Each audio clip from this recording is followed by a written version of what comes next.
Olá pessoal, meu nome é Luciana Carmo e sou professora de Língua Portuguesa da Rede Estadual de Educação do Rio de Janeiro.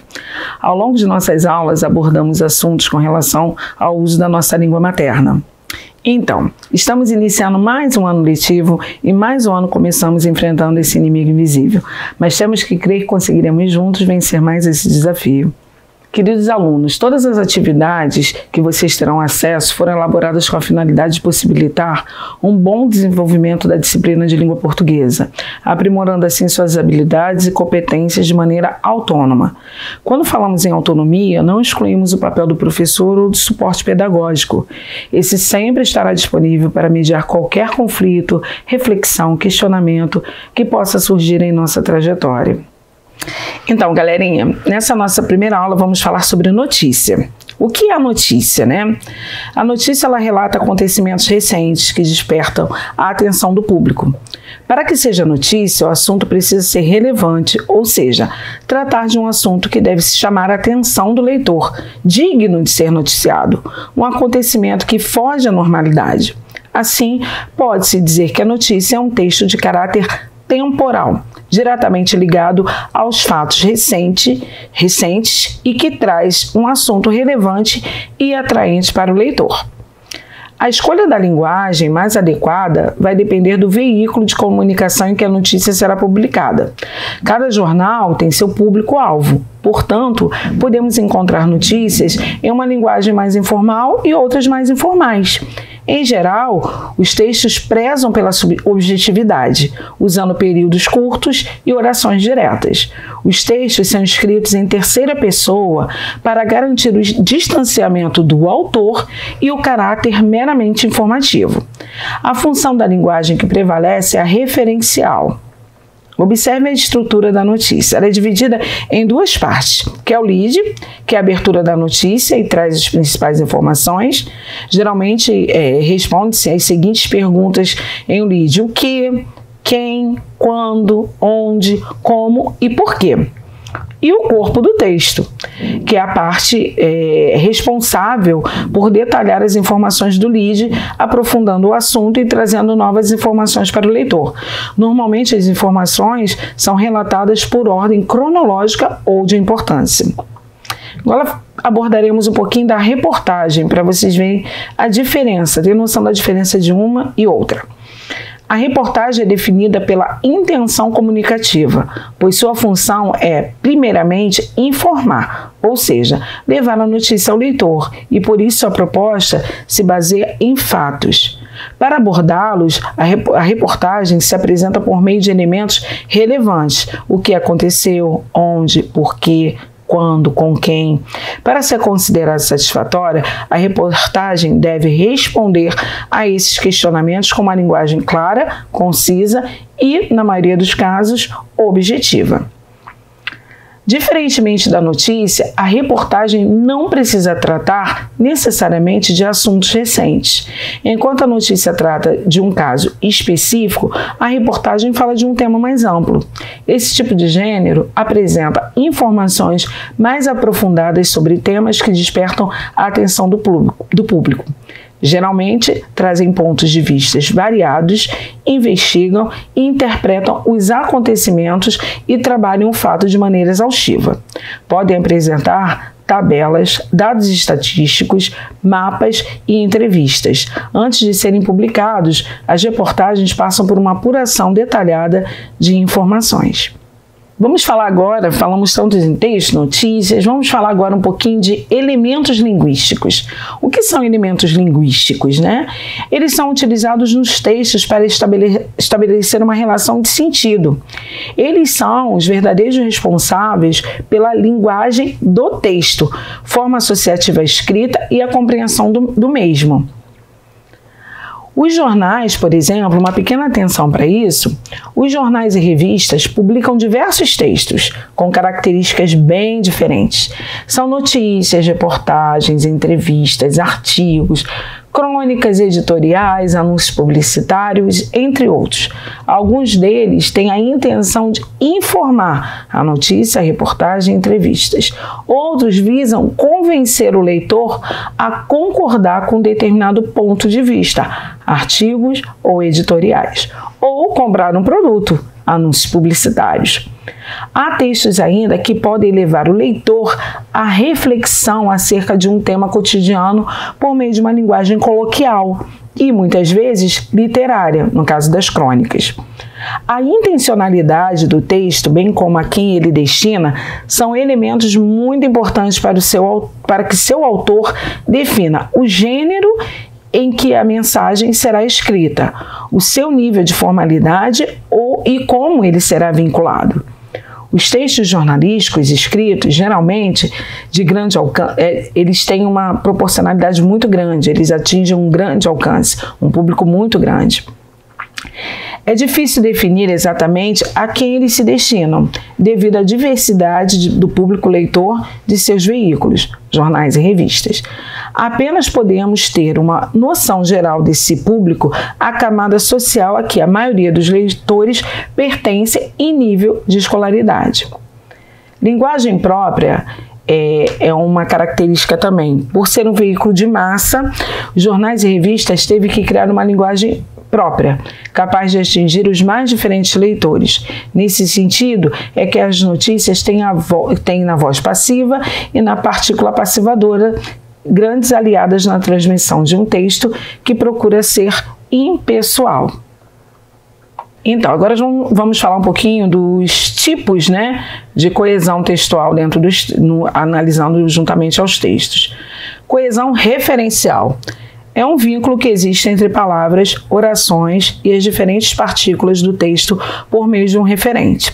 Nesse tipo de coesão, os termos conectivos ou coesivos anunciam ou retomam as frases, sequências e palavras que indicam conceitos e fatos. Isso pode ocorrer através da anáfora ou catáfora. A anáfora faz referência à informação que já fora mencionada no texto, ou seja, ela retoma um componente textual e também pode ser chamada de elemento anafórico. A catáfora, por sua vez, antecipa um componente textual, sendo chamada de elemento catafórico. Os principais mecanismos da coesão referencial ocorrem por meio de elipse e reiteração. Coesão sequencial é a maneira como os fatos se organizam no tempo do texto. Para isto, são utilizadas relações semânticas que ligam as orações e os parágrafos à medida que o texto é descrito. A coesão sequencial pode ocorrer por justaposição ou conexão. Exemplo de coesão sequencial por justaposição. Ricardo é, com certeza, a melhor escolha. Além disso, conhece os meandros da empresa. Então, nessa nossa aula, iremos abordar os textos jornalísticos. Você já leu um jornal, impresso ou no formato digital? Acredito que sim. Então, o que vem a ser um texto jornalístico? São os textos vinculados em jornais, sites, revistas e programas de notícia da televisão ou do rádio. O objetivo desses textos é informar ao leitor, telespectador ou ouvinte sobre algum acontecimento ou fato. Graças à internet, a rapidez no fluxo de troca de informações e as redes sociais, o texto jornalístico pode ser considerado o tipo de texto mais lido no mundo. Você não precisa mais esperar o telejornal para saber das notícias. Basta um clique e você consegue saber sobre os acontecimentos do outro lado do mundo e não precisa mais esperar pelo telejornal, como eu disse. Além disso, as informações são atualizadas em tempo real conforme o desenrolar de cada situação. A linguagem jornalística deve ser clara e simples, imparcial e objetiva para expor ao emissor as principais informações sobre o tema. O texto jornalístico apresenta geralmente frases curtas e ideias sucintas com o intuito de tornar o texto objetivo. O jornal vincula diferentes gêneros textuais, como o desenvolvimento de diversos tipos de textos como narrativo, descritivo, dissertativo, argumentativo, injuntivo e expositivo. A linguagem jornalística deve seguir alguns preceitos, são eles: objetividade. A linguagem jornalística deve ser objetiva e evitar metáforas e linguagens conotativas. A mensagem é a ser transmitida de maneira clara, que não abrirá espaço para a dupla interpretação. Então, isso tem que ficar bem atento. A questão da clareza diante da mensagem transmitida. Simplicidade. Apesar de o texto jornalístico prezar pelo registro formal da língua, não se deve usar vocábulos eruditos ou obsoletos. Imparcialidade. O texto jornalístico deve ser imparcial. Logo, expressões que denunciam opinião como eu acho, em minha opinião, devem ser evitadas para que o leitor possa fazer o seu próprio juízo de valor sobre aquilo que está expresso no jornal. Linguagem referencial. O foco deve ser mantido na notícia sem a presença de aspectos subjetivos ou discurso literário. Empatia com o leitor. A linguagem jornalística deve projetar no leitor os sentimentos daqueles que estão envolvidos na notícia. Linguagem narrativa. Predominantemente a ocorrência da narração. Gênero associado aos verbos carregados de ação. A narração confere maior ritmo aos fatos, assim como a linearidade. Universalidade. Os fatos narrados devem ser de interesse geral, evitando assuntos que sejam de pouca relevância para a sociedade. Uso de repetições. As repetições, quando não estão em excesso, são aliadas no processo de memorização daquilo que está sendo dito ou lido, pois permitem que as informações sejam mais assimiladas. Função dos advérbios. Qual a função do advérbio? Como nós iremos trabalhá-lo durante uma oração, dentro de um texto mesmo? A função dele é modificar o sentido do verbo, acrescentando-lhe uma circunstância. Pode também se referir a um adjetivo ou a outro advérbio. Isso mesmo, ele pode modificar o próprio advérbio, ou até mesmo uma oração inteira. A função de caracterizar o verbo pode ser percebida na formação da própria palavra advérbio, em que o prefixo ad indica proximidade, contiguidade. Sendo assim, do ponto de vista funcional, o advérbio desempenha a função morfológica e sintática. Advérbio de ponto de vista morfológico. O advérbio não flexiona em gênero e número, ou seja, trata-se de uma classe gramatical invariável. Quando eu falo de gênero, estou falando de masculino e feminino. Quando eu falo número, estou falando de singular, plural. Exemplo aqui, a mãe sempre foi menos paciente que a filha. Notadamente, a frase acima está com um problema gramatical, pois o advérbio de intensidade menos sofreu flexão de gênero, contrariando a norma que orienta a invariabilidade dessa palavra. Portanto, o correto é: a mãe sempre foi menos paciente que a filha. É comum ocorrer esse tipo de erro porque ele está associando menos à mãe. E nesse caso, lembrando, ele é invariável. Não há essa mudança. Advérbio de ponto de vista sintático. O advérbio refere-se a um verbo, a um adjetivo, a uma locução adjetiva, a um advérbio, uma locução adverbial, exercendo somente a função sintática de adjunto. Exemplo, sempre trabalhou muito. O advérbio de intensidade, muito, modifica o verbo trabalhar. Permaneço bastante disposto. O advérbio bastante modifica o adjetivo disposto. Comprou um carro muito fora de moda. Outro exemplo. Agora falando dos pronomes pessoais. Referem-se às pessoas do discurso, ou seja, agentes envolvidos no enunciado, podendo ser de primeira, segunda e terceira pessoa do singular, como também primeira, segunda e terceira pessoa do plural.